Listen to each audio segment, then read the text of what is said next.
Naquela manhã, São Paulo mal tinha acordado. O céu ainda estava cinzento, havia orvalho nas folhas das árvores da calçada e o som dos roncos das motos que se cruzavam era a música típica da cidade. Na esquina de uma rua na região da Luz, uma jovem com roupas gastas catava garrafas PET de uma pilha de lixo em frente a um comércio que ainda não havia aberto. Seu nome era Larissa, 28 anos. Tinha um rosto sereno, mas cansado. Todas as manhãs ela vinha para lá, carregando um grande saco de ráfia, remendado em muitos lugares. Suas mãos estavam sujas, mas seus olhos eram límpidos. Pouca gente sabia que por trás daquela aparência, Larissa guardava um grande segredo. Ela não era apenas uma catadora. A viela fétida. Larissa caminhava por uma viela estreita, pegando garrafas de água mineral e latas usadas. O cheiro azedo do esgoto a céu aberto subia, mas ela já estava acostumada. Ao longe, ouviu-se a sirene de uma viatura da polícia. 2 viaturas pararam na esquina, fazendo com que as pessoas ao redor se dispersassem rapidamente. Em uma delas estava o Cabo Bastos, um policial corpulento e famoso por sua truculência na área. Ele era conhecido por repreender e expulsar os pequenos que considerava sujar a paisagem urbana. Alguns vendedores ambulantes já tinham tido seus carrinhos chutados só por venderem na calçada. Quando Bastos desceu da viatura, seu olhar caiu imediatamente sobre Larissa, que estava agachada na beira da rua, remexendo nas garrafas. "Ei, você! O que está fazendo aí?" gritou ele. Larissa virou-se lentamente, baixando a cabeça em sinal de respeito. "Desculpe, seu policial. Só estou pegando garrafas, não estou incomodando ninguém." Mas Bastos não quis saber. Ele se aproximou, olhando para o grande saco nas costas de Larissa. "Esta área é limpa. Você quer sujar tudo de novo? Saia daqui antes que eu te tire." Larissa permaneceu calma. Ela se levantou, abraçando seu saco. "Tudo bem, seu policial. Estou de saída." No entanto, ela mal deu um passo. Bastos a empurrou com força. O saco caiu. Seu conteúdo se espalhou pela rua. Garrafas, latas e plásticos voaram. Algumas pessoas que passavam pararam para olhar. Bastos a encarou friamente. "Eu disse para não sujar. Sua catadora imunda." 2. O barulho das garrafas e a dignidade. O som das garrafas batendo no chão era como estilhaços de dignidade. Larissa ficou em silêncio. Ela sabia que seu papel naquele dia não era ser a verdadeira Larissa. Como uma pessoa pequena, ela tinha que se conter. No entanto, quando Bastos se aproximou mais, chutou o saco e pisou em alguns dos itens espalhados, o sangue de Larissa ferveu. "Senhor, por favor, não pise. É o que eu juntei desde a madrugada", disse ela suavemente, mas com firmeza. Mas Bastos apenas sorriu com desdém. "Se quer ganhar dinheiro, trabalhe direito. Não fique sujando a rua." Com brutalidade, seu coturno preto brilhante pressionou uma garrafa de plástico perto do pé de Larissa. Crack! O som foi agudo. As pessoas ao redor começaram a gravar discretamente com seus celulares. Larissa olhou para o coturno por um longo tempo. Estava com medo, mas tinha que ser paciente. Em sua mente ela relembrou a mensagem de seu comandante: "Não se deixe levar pela emoção. Você está lá para observar, não para atacar. Eles precisam acreditar que você é realmente uma catadora." Sim, Larissa era, na verdade, uma agente de inteligência da Polícia Militar, P2, que estava disfarçada para expor uma rede de extorsão e abuso de autoridade na área, incluindo o próprio Bastos. Mas naquele momento a missão parecia uma maldição. 3. Testemunhas da rua. Alguns vendedores começaram a se aproximar. Um senhor que vendia caldo de cana sussurrou baixinho: "Pega leve, policial. Coitada dela. Ela cata lixo aqui todo dia, não incomoda ninguém." Bastos fuzilou o homem com os olhos. "Quer se meter também?" O homem recuou lentamente. Os moradores ao redor prenderam a respiração. Ninguém se atrevia a desafiar Bastos diretamente, embora todos soubessem de seu comportamento. Atrás da viatura, o parceiro de Bastos apenas observava constrangido sem querer parar, mas com medo de repreender seu superior. Larissa abaixou a cabeça. Seus olhos quase se encheram de lágrimas, mas ela segurou. Ela sabia que cada segundo estava sendo gravado. Cada ação se tornaria prova mais tarde. Mas por outro lado, seu coração doía. Não pela missão, mas por ver como era fácil a dignidade dos pequenos ser pisoteada em seu próprio país. Enquanto recolhia as garrafas, ela sussurrou para si mesma: se não fosse pelo dever, eu já teria me levantado e reagido. 4. O ponto de ebulição. No entanto, sua paciência não durou muito. Enquanto Larissa se agachava, Bastos chutou novamente o saco quase cheio. Desta vez com mais força. O saco foi parar na valeta. A água suja espirrou, molhando as roupas de Larissa. Para você aprender. Se eu te vir aqui de novo, te jogo na cadeia, gritou Bastos em tom humilhante. Larissa apertou uma garrafa em sua mão com força. Sua respiração estava ofegante. As pessoas começaram a murmurar. Algumas olhavam com raiva. Outras baixavam a cabeça com medo. Então, uma voz feminina foi ouvida ao longe. Alta, mas trêmula. O senhor está passando dos limites. Ela só está tentando ganhar a vida. Era a voz de Dona Elsa, a dona da lanchonete do outro lado da rua. Bastos olhou na direção da voz com os olhos em chamas. Quer que eu te prenda também, senhora? Mas desta vez o clima era diferente.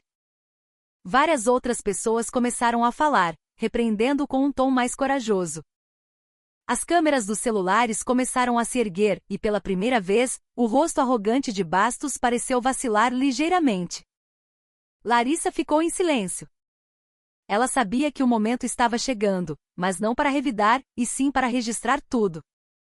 Ela olhou ao redor com um olhar aguçado, quase invisível por trás de seu rosto cansado. Dados suficientes, provas completas. Mas o jogo ainda não havia acabado. 5. Flashback. 3 dias antes daquele incidente, Larissa estava em uma pequena sala de briefing no quartel da PM na zona leste de São Paulo. O capitão Moraes segurava uma pasta grossa cheia de fotos e relatórios. No monitor, apareciam imagens de câmeras de segurança, policiais pedindo dinheiro a comerciantes, bandidos trabalhando em conluio com a polícia e alguns rostos que pareciam familiares. Um deles era o Cabo Bastos. Larissa, você está designada para se infiltrar. Precisamos de provas diretas no local. Bastos já foi denunciado 3 vezes por ações arbitrárias. Mas todo o relatório desaparece. Suspeitamos que ele faça parte de uma rede maior, explicou Moraes. Larissa assentiu. Entendido, capitão. Mas por que tenho que me disfarçar de catadora? Moraes olhou para ela seriamente. Porque eles nunca suspeitarão de alguém que consideram inferior. É a partir daí que você verá o lado real deles. Larissa ficou em silêncio. Ela sabia que a tarefa era difícil, mas em seu coração havia uma forte determinação. Ela mesma já tinha visto seu pai, um mototaxista, ser agredido por policiais apenas por se recusar a pagar propina para trabalhar. Essa ferida ainda não havia cicatrizado. Desta vez, ela queria ver a justiça ser feita, por menor que fosse. 6. A ferida antiga. No meio da noite, após o incidente daquela manhã, Larissa estava sentada em frente ao pequeno barraco onde se escondia durante a missão. Ela olhava para um arranhão em sua mão, resultado da queda na valeta mais cedo. À sua frente, o saco de garrafas estava meio cheio. Ela respirou fundo. Pai, se o senhor estivesse vivo, talvez estivesse orgulhoso de ver sua filha agora, ela murmurou baixinho. O som dos grilos ecoava por trás dos muros de uma casa abandonada. Apenas a luz fraca do poste era testemunha. No bolso de sua roupa, um pequeno gravador ainda estava ligado, registrando todo o incidente daquele dia. A prova seria enviada naquela noite para Moraes por um canal seguro. Mas antes que ela pudesse apertar o botão de enviar, seu celular vibrou. Uma mensagem curta chegou. Cuidado! Alguém sabe que você não é uma catadora. Moraes. Larissa ficou paralisada. Ela olhou para a tela por um longo tempo. Ao longe, ouviu o som de uma moto parando no final da viela. Duas sombras desceram da moto. Droga, ela sussurrou, escondendo o gravador sob a pilha de garrafas. 7. Vozes na escuridão. Os passos se aproximavam. Larissa fingiu arrumar o saco. Um deles falou baixo, mas seu tom era agudo. Estão dizendo que aquela catadora é estranha. Nunca pede esmola, mas está sempre circulando na mesma área. O chefe disse para ficarmos de olho nela. Não podemos deixar que ela grave o que não deve. Larissa prendeu a respiração. Seu coração. Início da parte 2. 1. Céu antes da tempestade. A chuva tinha acabado de parar. Os resquícios da garoa grudavam nas folhas, criando o cheiro característico de terra molhada. No céu, o laranja do entardecer lentamente se transformava em cinza. Larissa estava sentada em frente ao seu barraco com os olhos cansados, ouvindo o som de passos ao longe. A viela estava deserta, mas seu coração estava cheio de ansiedade. Ela tinha acabado de receber notícias do Capitão Moraes. O vídeo chamou a atenção do comando, mas não sai ainda.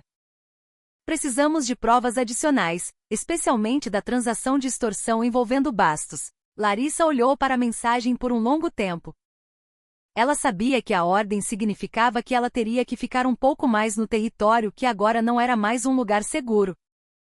Desde que o vídeo do incidente viralizou, Bastos ficou agitado. Ele procurava por qualquer um que considerasse ter traído a imagem da polícia. E a suspeita principal, claro, era a catadora que ousou encará-lo sem medo. 2. O rastro da vingança. Na delegacia, o cabo Bastos estava sentado em sua cadeira com o rosto tenso. Um relatório do comando havia chegado. Corregedoria. Seu nome estava agora na lista de avaliação. Mas Bastos estava convencido de que se conseguisse encontrar quem vazou o vídeo, talvez ainda houvesse esperança de salvar sua carreira. Tenho certeza que foi aquela catadora, disse ele ao seu parceiro. Ah, não é possível, cabo. Ela é só. Só o quê? Você viu. Durante o incidente ela estava calma demais. O olhar dela não era de alguém ignorante. Estou há muito tempo na rua. Meu instinto me diz que ela não é uma catadora comum. O parceiro ficou quieto. Ele sabia que seu superior era teimoso, mas em seu coração havia um sentimento de culpa. Ele se lembrava claramente daquele dia, de como Larissa foi tratada como se não fosse humana. Mas ele também tinha medo de falar. Em uma instituição como essa, ir contra um superior poderia significar suicídio profissional. 3. A chegada inesperada. Naquela tarde, enquanto Larissa estava catando garrafas perto de uma pequena ponte, um carro preto parou na beira da estrada. De dentro, saiu um homem de meia-idade usando óculos. Suas roupas eram alinhadas, mas seu rosto estava cheio de preocupação. Larissa, ele chamou baixinho. Larissa se virou rapidamente. Capitão Moraes, por que veio aqui? Não era para eu ficar no local? Moraes olhou ao redor, certificando-se de que não havia mais ninguém. A situação mudou. Bastos está agindo de forma imprudente. Ele procurou várias testemunhas por aqui, incluindo a dona da lanchonete, a dona Elsa. O rosto de Larissa ficou tenso imediatamente. Dona Elsa? Ela está bem? Por enquanto respondeu Moraes, mas ela está com medo. Disse que tem um homem vigiando a lanchonete dela desde manhã. Larissa cerrou os punhos. Eu não posso ficar parada, capitão. Se eles estão começando a incomodar os moradores, isso já passou dos limites. Calma, disse Moraes. Esta noite vamos começar uma operação sigilosa. Mas precisamos que você atraia Bastos para um local onde possamos gravar claramente. A prova do vídeo viral de ontem não é suficiente. Precisamos de uma gravação direta dele fazendo a transação de extorsão ou ameaça. Larissa o encarou profundamente. Quer dizer que eu tenho que ser a isca de novo? Moraes olhou para ela com empatia. Sim. Mas desta vez você não estará sozinha. 4. O cenário nos bastidores. O plano era simples, mas de alto risco. Larissa teria que se aproximar novamente da área do posto de Bastos. Fingir ser uma catadora que ouviu falar sobre a cobrança de propina que seus subordinados faziam dos vendedores ambulantes. Ela fingiria se oferecer como intermediária. Para que pudesse gravar a conversa, Moraes e sua equipe estariam a 100 metros de distância, monitorando através de um pequeno comunicador no ouvido de Larissa. Tudo tinha que parecer natural. Naquela noite, Larissa olhou seu reflexo em um pequeno espelho. Seu rosto parecia mais duro do que antes. Não sou apenas uma catadora esta noite, ela murmurou. Sou uma testemunha para muitas pessoas que não têm voz. 5. O segundo encontro. Às 8 da noite, Larissa caminhou em direção ao posto de vigia improvisado onde Bastos costumava ficar com um cigarro na mão. A luz da rua era fraca, o ambiente silencioso. Apenas o som dos grilos e o ronco distante de motos. Com licença, seu policial. Bastos se virou. Seu rosto ficou tenso imediatamente. Você de novo? O que está fazendo aqui? Larissa abaixou a cabeça, fingindo medo. Desculpe, seu policial. Eu só queria dizer. Ouvi dizer que o senhor pode ajudar para não sermos expulsos. Conheço os vendedores, eles disseram que querem dar um dinheiro. Bastos estreitou os olhos. Quem mandou você me dizer isso? Larissa mordeu o lábio. Ninguém, seu policial. Eu só queria ajudar. Quem sabe eu ganho uma parte. Preciso comer, seu policial. Bastos ficou em silêncio por um longo tempo, olhando para o rosto da mulher. Então, ele soltou a fumaça do cigarro lentamente. Então você quer ajudar, é? Larissa assentiu. Sim, seu policial. Mas por favor, não fique bravo como ontem. Eu só estou tentando ganhar a vida. Bastos deu uma risada curta. Você tem coragem de dizer isso depois de eu ter pisado em você ontem? Larissa fingiu um sorriso sem graça. Eu já esqueci, seu policial. O importante agora é que eu posso ajudar. Ao longe, Moraes monitorava com um pequeno binóculo de dentro do carro. O som do comunicador era claro em seu fone de ouvido. Bom, Larissa.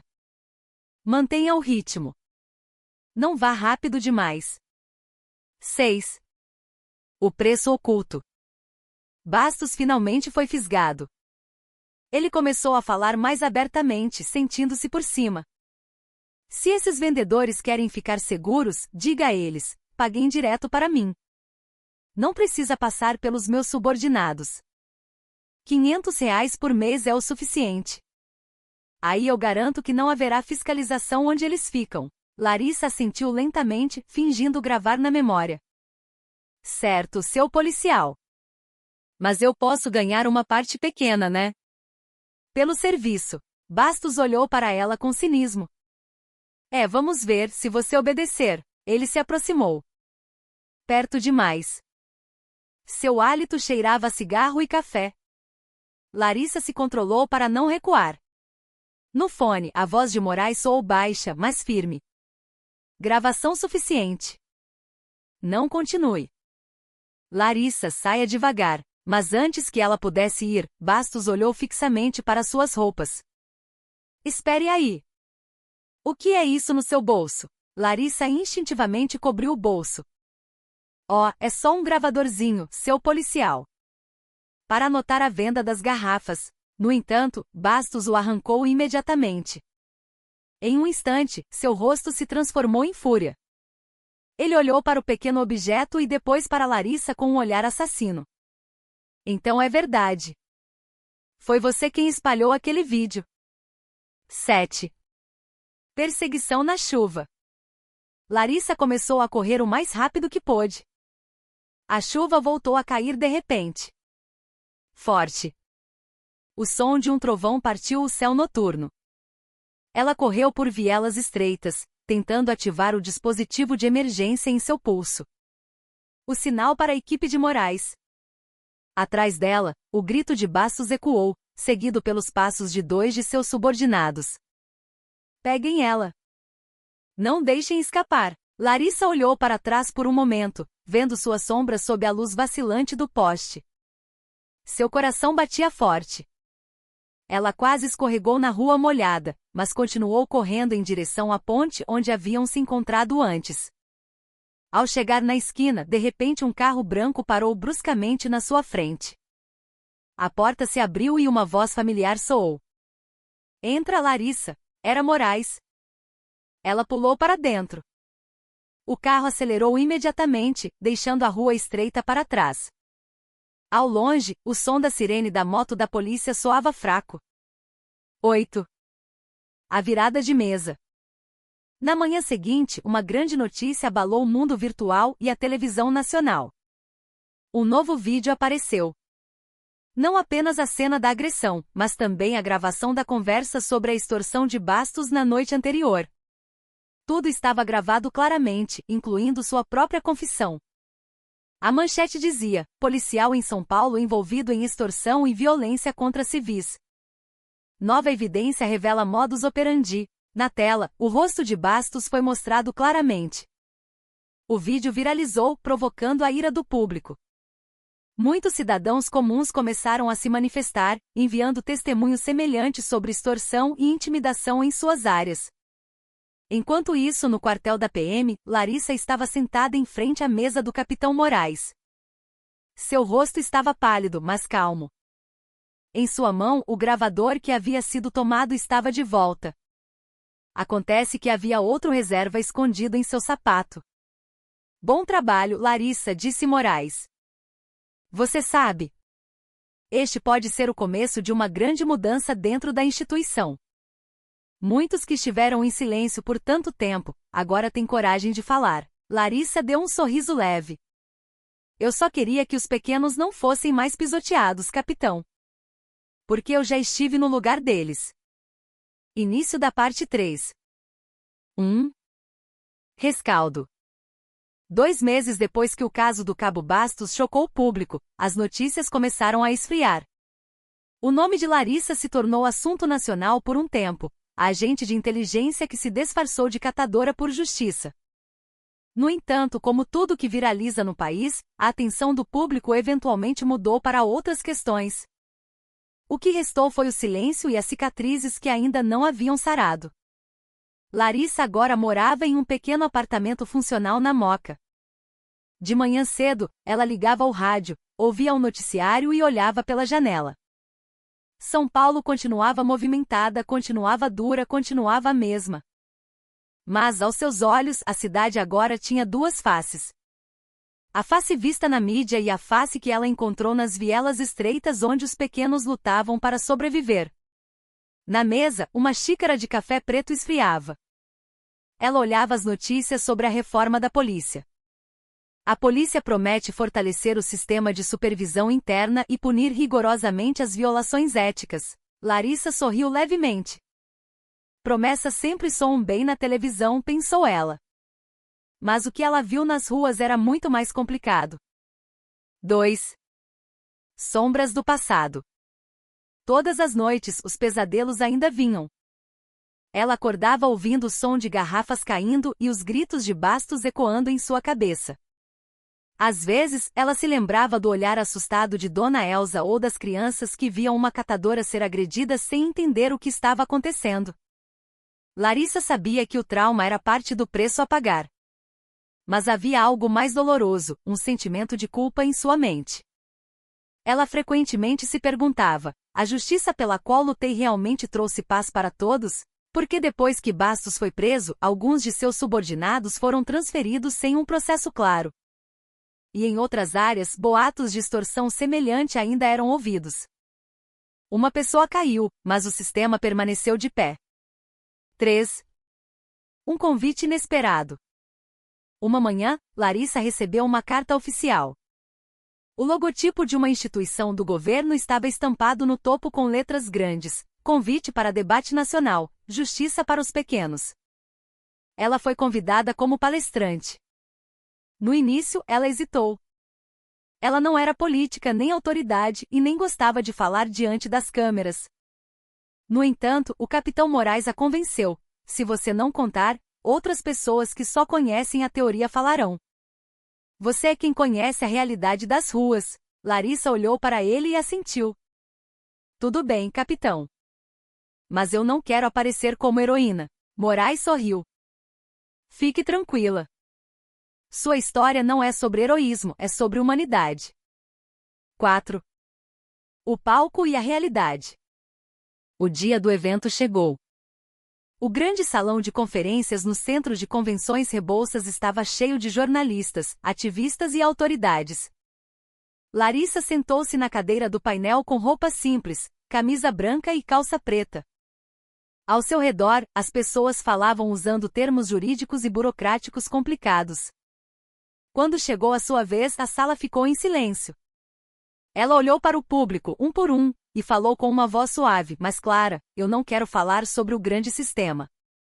Eu só quero contar sobre uma coisa simples: como é ser pisoteado não como um inimigo, mas como um ser humano que não é considerado. A sala ficou em silêncio. Algumas câmeras pararam de se mover. Larissa continuou, sua voz tremendo, mas firme: eu me disfarcei de catadora e aprendi que pobre não é só quem tem o bolso vazio. Às vezes, o que é pobre é a empatia dos outros. Os aplausos foram longos. Mas em meio aos aplausos, Larissa sentiu uma mistura de amargura e alívio. Ela não queria ser vista com pena. Ela só queria ser ouvida. 5. Novas sombras. Após o evento, alguns meios de comunicação voltaram a cobrir sua história. No entanto, por trás dos holofotes, surgiram reações que não eram todas positivas. Havia comentários cínicos na internet, e também colegas na polícia que começaram a se afastar. Para alguns, Larissa era vista como alguém que lavou roupa suja da instituição em público. Uma tarde, ela foi chamada à sala de Moraes. Larissa, preciso ser honesto, disse Moraes em tom sério. Alguns superiores acham que você está aparecendo demais na mídia. Eles temem que você se torne o símbolo errado. Larissa deu um sorriso amargo. Símbolo errado? Eu só contei a verdade. Eu sei. Mas às vezes a verdade não agrada a todos. Larissa ficou em silêncio por um longo tempo, depois disse baixinho: nesse caso, vou me afastar temporariamente do trabalho de campo. Preciso de um tempo. Moraes olhou para ela com respeito. Tem certeza? Larissa assentiu. Eu não parei de lutar, capitão. Só preciso respirar. 6. De volta às antigas ruas. Algumas semanas depois, Larissa voltou ao lugar onde costumava se disfarçar. A região da luz. Não para uma missão, mas para acalmar a si mesma. Ela caminhou pela viela que costumava ser sua pequena base. Viu crianças brincando, vendedores rindo e Dona Elsa, que ainda cuidava de sua lanchonete. Larissa. Que bom que você veio, exclamou Dona Elsa, abraçando-a. Larissa sorriu.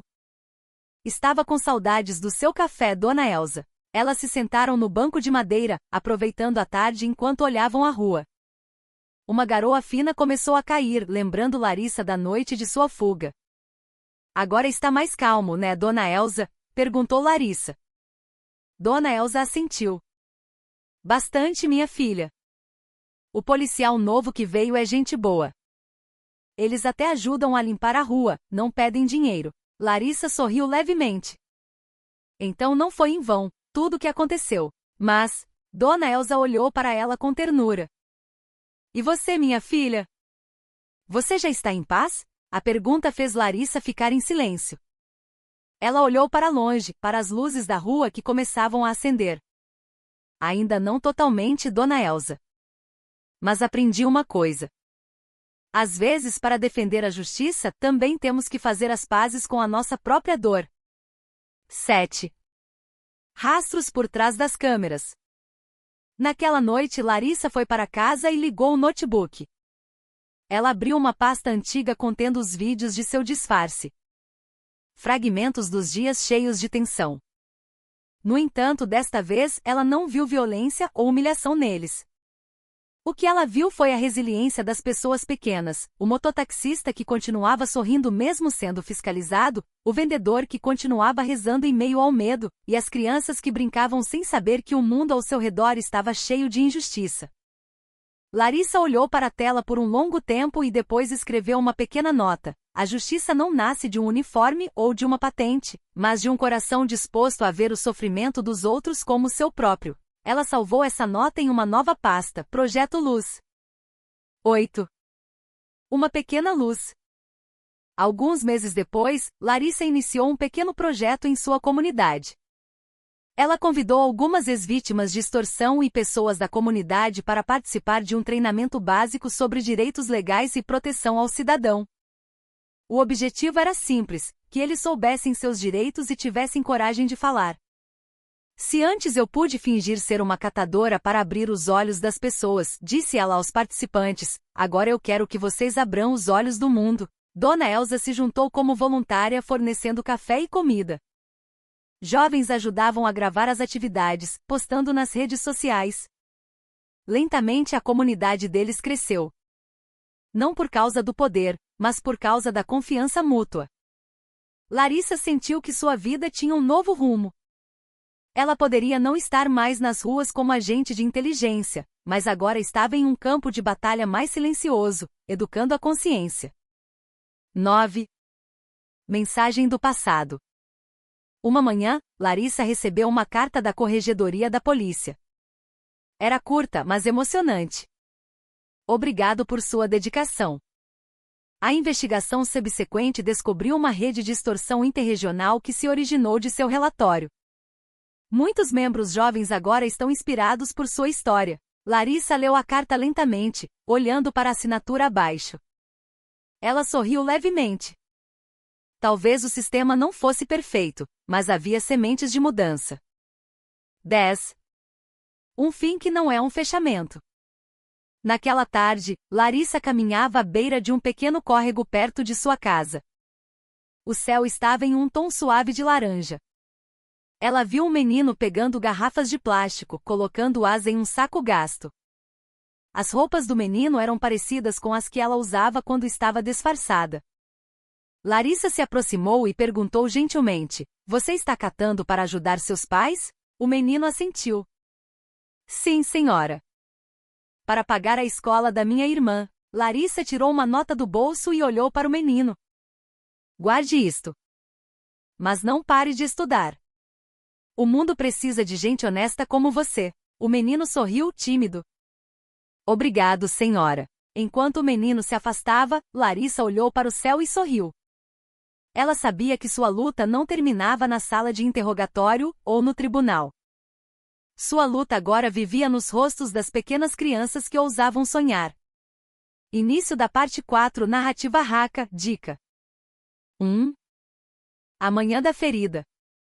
O sol da manhã na lanchonete da Dona Sônia não estava mais quente naquele dia. Normalmente o ambiente era barulhento com a conversa dos moradores e o cheiro de café preto fresco. Mas desta vez, tudo parecia pesado. Na mesa do canto, Tiago estava sentado com a cabeça baixa. O corte em sua bochecha já estava seco, mas a ferida em seu coração ainda estava aberta. Dona Sônia olhou para o jovem com olhos tristes. Ainda não se acalmou, meu filho? Ela perguntou baixinho. Tiago balançou a cabeça. Ainda não, Dona Sônia. Eu ainda não entendo por que tudo isso teve que acontecer na frente de todo mundo. Dona Sônia respirou fundo. A verdade às vezes vem de um jeito cruel, Tiago. Mas você teve coragem. Isso é o que importa. Não demorou muito para que o som de uma moto parasse em frente à lanchonete. Ao longe, viram Diniz descer com passos pesados. Sua farda ainda estava amassada, seu rosto parecia cansado. Ele não carregava mais uma arma na cintura, um sinal de que havia sido temporariamente afastado do serviço. 2. O encontro de dois mundos. Diniz caminhou em direção à mesa de Tiago. O ambiente ficou em silêncio instantaneamente. Os clientes que comiam pão na chapa pararam de mastigar. Tiago ergueu a cabeça, seu olhar era aguçado, mas não raivoso. Ainda tem coragem de vir aqui? Disse ele em tom neutro. Diniz olhou para Tiago por um longo tempo e respondeu baixinho: eu não vim aqui para me defender. Vim para pedir desculpas. Tiago deu um sorriso amargo. Pedir desculpas? Depois de humilhar alguém na rua, chutar em público? Depois de envergonhar os outros? Diniz abaixou a cabeça. Sim. Eu mereço ser xingado. Mas você precisa saber de uma coisa. Naquela hora eu estava em uma operação para reprimir um grupo de milicianos do mercado. Pensei que você fizesse parte deles. Eu errei. Feio. Tiago suspirou, olhando para Diniz com uma mistura de raiva e pena. Você acha que todo mundo que é sujo é bandido? Eu sou catador, mas não sou lixo. Diniz olhou diretamente para ele. E eu sou policial, mas naquela hora eu também não fui humano. Um longo silêncio envolveu os dois. No canto da lanchonete, algumas pessoas começaram a baixar a cabeça, sentindo vergonha porque, na época, elas também filmaram, vaiaram e até riram de Tiago quando o incidente viralizou. 3. A verdade por trás do vídeo. Tiago abriu o celular. Na tela, o vídeo viral continuava a se repetir. Diniz chutando, Tiago caindo e o som dos gritos dos moradores. Mas desta vez Diniz trouxe algo. Ele tirou um pendrive do bolso e o entregou a Tiago. Tem outra parte do vídeo, disse ele. Da câmera de segurança do outro lado da rua. Depois do ocorrido, eu te ajudei a ir para o posto de saúde. Mas essa gravação nunca saiu. O comando abafou. Tiago ficou chocado. Você me ajudou? Diniz assentiu. Eu sei que não posso apagar o que aconteceu. Mas eu não fugi. Estou pronto para assumir tudo. Eu já me denunciei na corregedoria e pedi minha própria demissão. Mas uma coisa, eu quero te ajudar a se reerguer. Tiago ficou em silêncio. O mundo pareceu parar por um momento. Ele se lembrou das noites frias debaixo da ponte, quando o ódio quase o fez perder o rumo. Mas agora, diante de seus olhos, a pessoa que ele odiava vinha com um arrependimento sincero. 4. A virada de mesa. Naquele dia, Diniz e Tiago foram juntos ao centro comunitário com Dona Sônia e alguns moradores. Eles se encontraram com representantes da polícia local e jornalistas. Na frente das câmeras, Diniz ficou ereto, vestindo roupa simples sem insígnias. Eu, Cabo Diniz, peço desculpas pessoalmente à sociedade brasileira, especialmente a esta comunidade, disse ele em voz alta. Eu errei ao julgar, errei ao agir e errei na minha conduta como agente da lei. Mas eu quero aprender a ser um ser humano melhor, não apenas um policial correto. Tiago olhou para ele por um longo tempo e depois se levantou. Eu perdoo, disse ele baixinho, mas claramente. Mas eu não quero que isso pare no perdão. Eu quero ajudar para que ninguém mais seja tratado como eu fui. Os aplausos dos moradores explodiram. Alguns choraram. Dona Sônia olhou para os dois com os olhos marejados. Isso sim é uma virada de mesa, ela murmurou baixinho. Antes você era o pisoteado, agora você é quem levanta a cabeça com dignidade. 5. Um final tranquilo. Alguns meses se passaram. Tiago começou a administrar um pequeno programa no centro comunitário, a cooperativa de reciclagem Nova Chance. Ele ensinava os filhos dos catadores a separar o lixo, a economizar com os lucros e a ler. Na parede do prédio simples estava escrito: do que é descartado, nasce o que é útil. Enquanto isso, Diniz trabalhava como voluntário na segurança do bairro. Ele não era mais um policial ativo, mas era mais respeitado agora. Ele frequentemente vinha ajudar Tiago nas atividades sociais. Numa tarde, eles estavam sentados juntos à beira do rio, observando o sol se pôr lentamente. Engraçado, né? Disse Diniz. Antes éramos inimigos na rua, agora somos do mesmo time. Tiago sorriu. Às vezes Deus gosta de escrever histórias de um jeito que não dá para prever. Os dois riram baixo. O vento da tarde soprava, trazendo o cheiro de terra molhada, como se fechasse as feridas do passado com tranquilidade. 6. A mensagem no fim da história. A história dele se espalhou lentamente. Não tão viral quanto antes, mas muito mais significativa. Os moradores aprenderam que a verdade nem sempre é preta ou branca e que a mudança muitas vezes começa com a coragem de admitir os próprios erros. Diniz não usava mais uniforme. Mas, desta vez, ele realmente se tornou um protetor. Tiago não era mais visto com desprezo. Ele se tornou um exemplo para muitas pessoas pequenas que queriam se levantar com dignidade. Os dois provaram que às vezes a justiça não é apenas sobre a lei, mas sobre corações que ousam mudar. E na lanchonete da Dona Sônia, sob a luz fraca do poste, 2 xícaras de café preto estavam sempre preparadas todas as noites.